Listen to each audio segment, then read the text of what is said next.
नमस्कार, मेरा नाम भाऊ तोरसेकर। मैं मराठी पत्रकार हूँ और हिंदी में वीडियो बनाने की कोशिश कर रहा हूँ। आशा करता हूँ कि आपको ये वीडियो पसंद आएगा। दोस्तों, आज मैं मायावती पर बात करने वाला हूँ। मायावती ही क्यों, तो इसका एक अजीब कारण मैं बताऊँगा कि देखिए, देश में कोरोना काल में बहुत सारे राजकीय पैतरे हर पार्टी अपना रही है। इसमें बिल्कुल चुप है तो मायावती चुप है। बीच में जो चुनाव हो गए, बिहार के हो या बंगाल के हो, उसमें मायावती ने हिस्सा लिया, लेकिन जिस ढंग से बाकी पार्टियां रोज के रोज बीजेपी या मोदी के खिलाफ चिल्ला रही है, तो मायावती बिल्कुल चुप है। क्या उन्होंने राजनीति छोड़ दी है? हम देखते हैं कि मीडिया में या सोशल मीडिया में हर कोई, प्रादेशिक पार्टी हो, स्थानीय पार्टी हो, छोटा मोटा नेता हो, उसकी कुछ ना कुछ तो वार्ता आती है, न्यूज़ आती है, लेकिन मायावती के बारे में हम कहीं कुछ पढ़ नहीं पाते। क्या कर रही है मायावती? देखिए, 2007 से लेकर 2012 तक मायावती उत्तर प्रदेश की चीफ मिनिस्टर थी, मुख्यमंत्री थी, और अकेली के बलबूते पर उन्होंने अपनी पार्टी को उत्तर प्रदेश विधानसभा में बहुमत जीत कर दिखाया था, चीफ मिनिस्टर बनी थी। उसके पहले बहुत सारे लोगों के साथ उन्होंने अलायंस वगैरह किया, लेकिन 2007 में उन्होंने अकेले के बलबूते पर, ताकत पर मेजॉरिटी लाई थी और चीफ मिनिस्टर बनी थी। इतना ही नहीं, आपको याद होगा कि मेरा ख्याल है 2009 में शायद 12 में होगा, 2012 या जब प्रतिभा पाटिल ये बनने वाली थी, प्रतिभा पाटिल ने, तो उस वक्त लेफ्ट फ्रंट वालों ने तो मायावती को, या सॉरी 2009 के बाद जब प्रेसिडेंट का चुनाव आया था, तब मायावती को लेफ्ट फ्रंट वालों ने, सीताराम येचुरी और प्रकाश करात जाके मिले थे और उन्होंने उनको प्राइम मिनिस्टर के लिए प्रोजेक्ट करना शुरू कर दिया था। तो मायावती की अपनी कुछ ताकत है, बाकी के स्टेट्स में कम होगी, लेकिन उत्तर प्रदेश में तो है। पिछले 2018 साल में जब फूलपुर और गोरखपुर ये चुनाव हुए थे, तब मायावती कभी उपचुनाव लड़ती नहीं, यानी उनकी पार्टी उपचुनाव लड़ती नहीं, लेकिन ये जो उपचुनाव हुए थे वो समाजवादी पार्टी अकेले लड़ रही थी। आखिर के 2 दिन में मायावती ने सब खेल पलटा दिया था। उन्होंने डिक्लेयर कर दिया कि भाई, हमारे बीएसपी के जो वोटर है उन्होंने समाजवादी पार्टी को वोट देना चाहिए। और देखिए, दोनों जगह समाजवादी पार्टी ने जीत ली थी, फूलपुर और गोरखपुर, जहाँ से भाजपा के चीफ मिनिस्टर और डेप्यूटी चीफ मिनिस्टर चुनकर आए थे लोकसभा में 2014 में। वो दोनों जगह पर बीजेपी की हार हो गई थी और वो गेम मायावती ने खेला था। ना अखिलेश ने उनका सपोर्ट मांगा था, फिर भी मायावती ने 2 दिन पहले वोटिंग के अपना सपोर्ट डिक्लेयर किया और अपने कार्यकर्ताओं को भेज दिया कि जाओ, इनके लिए काम करो और उनको वोट मिलना चाहिए, और बीजेपी हार गई थी। उसके बाद महागठबंधन की चर्चा पूरे देश में शुरू हो गई थी, आपको याद होगा। तो इसलिए ये बात समझना जरूरी है कि मायावती आज चुप क्यों है। वही से महागठबंधन की चर्चा शुरू हो गई। बाद में मेरा ख्याल है कर्नाटक के चुनाव आ गए, तब कर्नाटक के चुनाव में मायावती ने देवेगौड़ा की पार्टी से अलायंस बनाया था।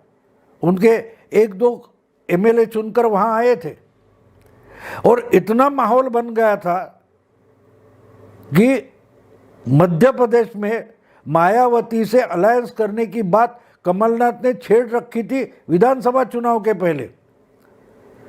तो ये सब करने वाली मायावती आजकल कहाँ है, ये सोचना पड़ता है। बाद में जब कर्नाटक में कुमारस्वामी चीफ मिनिस्टर बने तब मायावती वहाँ गई थी उनके शपथ ग्रहण समारोह में। और उतना ही नहीं, वो सोनिया गांधी के बाजू में खड़ा होकर उन्होंने हाथ भी ऊपर उठा के दिखाया था। वो स्कूल की दोस्त लड़कियां, ऐसे भी कोई चर्चा मीडिया में हुई थी सोनिया और मायावती के बारे में। तो ये सब करने वाली मायावती आज कहाँ है? क्योंकि उनके लोकसभा में 10 एमपी चुनकर आए यूपी से। गोरखपुर और फूलपुर की जो राजनीति मायावती ने चलाई थी, उसके बाद आगे चलकर पार्लियामेंट का जब चुनाव आया तब मायावती और अखिलेश इन्होंने महागठबंधन बनाया, जिसमें 2 अमेठी और रायबरेली कांग्रेस को छोड़कर बाकी सारी सीटें ये 2 पार्टियों ने आपस में बांट ली थी। उसमें अजीत सिंह की पार्टी को भी 2 सीटें दी थी, लेकिन उसमें मायावती ने अपने 10 एमपी चुनकर लाए थे। 10 एमपी चुनकर आए थे उनके। और अखिलेश, जिनके 2014 में भी 5 एमपी थे, 2019 में भी उनके सिर्फ 5 एमपी चुनकर आए बस। लेकिन चुनाव खत्म होने के बाद मेरा ख्याल है 2-3 महीने में मायावती ने वो महागठबंधन तोड़ दिया। क्यों तोड़ा? तो उन्होंने बताया कि हमारे वोट ट्रांसफ़र हुए, उनके नहीं हुए। वो हमेशा की उनका एक आर्ग्यूमेंट होता है मायावती का कि बीएसपी के वोट ट्रांसफरेबल है, बाकी पार्टियों के वोट ट्रांसफरेबल नहीं है। तो हम जिनको सपोर्ट देते हैं हमारे वोट तो उनको मिल जाते, लेकिन उनके वोट हमको नहीं मिलते। और ये बिल्कुल सही बात है। आपने अभी अभी देखा होगा बिहार में जो चुनाव हुआ, तो ओवैसी वगैरह कुछ पार्टियों से, कुशवाहा इनकी पार्टी के साथ मायावती ने अलायंस किया था, लेकिन उनके कितने 1 या 2 वोट उम्मीदवार बिहार विधानसभा में चुनकर आए, लेकिन ओवैसी के तो 5 आ गए। कम सीटें लड़ाकर भी ओवैसी ने अपने 5 एमएलए चुनकर लाए बिहार में, लेकिन उतना फायदा मायावती को नहीं मिला बिहार में। इसलिए मायावती किसी के साथ अलायंस नहीं करती।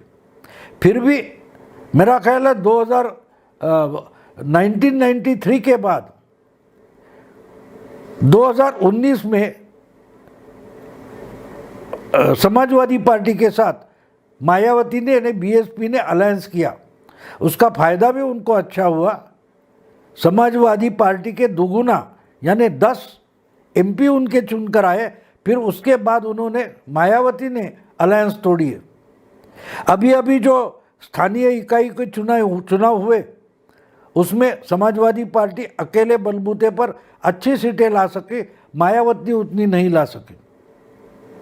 तो मेरी समझ में एक बात नहीं आ रही है, मायावती की सोच क्या चल रही है।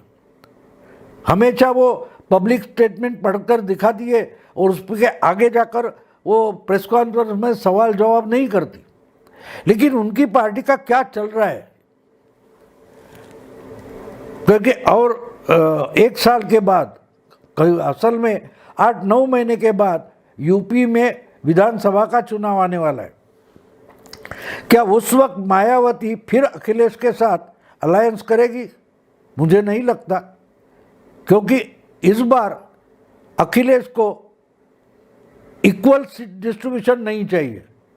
जितनी मायावती को उतनी समाजवादी पार्टी को, ये तो अखिलेश करेगा नहीं, क्योंकि लोकसभा के चुनाव में अखिलेश ने देख लिया कि हमारा फायदा मायावती को मिला, लेकिन मायावती का फायदा समाजवादी पार्टी को नहीं मिला। तो जिस ढंग से पिछले चुनाव में कांग्रेस को 100 सीटें और समाजवादी को 300 सीटें ऐसा डिस्ट्रीब्यूशन हुआ था, मायावती तो ऐसा डिस्ट्रीब्यूशन मानेगी नहीं।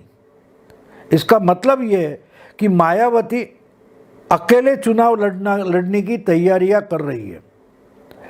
और जब मायावती ऐसी तैयारियां करती है तो बहुत दूर का सोचती है। ये हमने 2007 में देखा है। उन्होंने उस वक्त एक गेम किया था, ब्राह्मण सम्मेलन, ब्राह्मण महासम्मेलन भरवाए थे और दलित और ब्राह्मण इनका सोशल इंजीनियरिंग करके मेजॉरिटी तक मायावती जा पहुंची थी। और एक बात है कि उनको उस वक्त भी मुस्लिमों के अच्छे वोट मिले थे, इस वक्त मिलेंगे पता नहीं। लेकिन इसमें समझना एक ज़रूरी है कि असल में मायावती करती क्या है। आज तक हमने मायावती की बड़ी बड़ी मीटिंगें देखी है, सभाएं देखी है, चुनाव का समय देखा है, लेकिन जब मायावती चुप होती है तो उनकी पार्टी कैसे चलती ये देखना बहुत ज़रूरी है। इसलिए मुझे एक शक है कि मायावती कुछ बड़ा कुछ करना चाहती है। क्या करेगी पता नहीं, लेकिन उनका जो मौन है, वो चुपचाप बैठी है, यानी मीडिया में उनकी चर्चा नहीं हो रही है, तो मायावती क्या कर रही है इस पर ध्यान रखना ज़रूरी है। क्योंकि बीएसपी यूपी के चुनाव में, लोकसभा हो, विधानसभा हो या स्थानीय इकाई के चुनाव हो, उसमें मायावती का स्थान इम्पोर्टेंट है। लेकिन वो अगर जाहिर तौर पर कुछ बोल नहीं रही है, कुछ करते हुए दिखाई नहीं दे रही है, तो उनके पार्टी के जो निष्ठावान कार्यकर्ता है और संगठन है वो क्या कर रहा है उस पर ध्यान देना ज़रूरी है। आज मैं यही रुकता हूँ। अगर ये वीडियो आपको पसंद आया तो लाइक कीजिए, शेयर कीजिए, आपके दोस्तों को फॉरवर्ड कीजिए।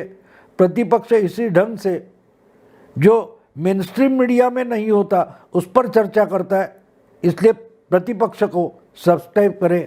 नमस्कार।